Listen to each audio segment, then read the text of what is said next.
अस्सलाम वालेकुम व्यूअर्स। आज हम ये सीखेंगे कि ग्रेविटी और ग्रेविटेशन में क्या फ़र्क होता है।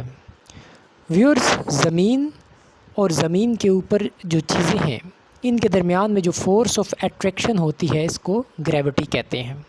मिसाल के तौर पे ज़मीन के ऊपर जितनी भी चीज़ें हैं उनको जब छोड़ा जाता है, गिराया जाता है तो वो ज़मीन की तरफ आती हैं।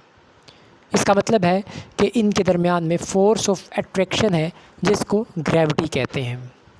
इसी तरीके से जब दरख्त के ऊपर से सेब गिरता है तो वो ज़मीन की तरफ आता है क्योंकि इनके दरमियान में फ़ोर्स ऑफ अट्रैक्शन है जिसको ग्रेविटी कहते हैं।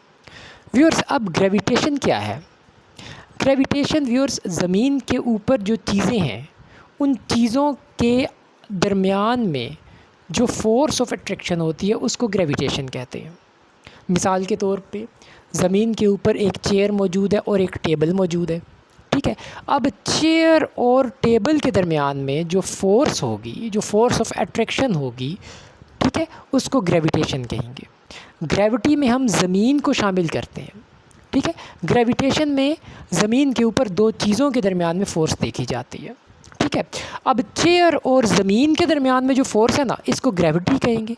टेबल और ज़मीन के दरमियान में जो फ़ोर्स है इसको भी ग्रेविटी कहेंगे। लेकिन चेयर और टेबल के दरमियान में जो फ़ोर्स होगी ना, इसको ग्रेविटेशन कहेंगे। ठीक हो गया व्यूअर्स।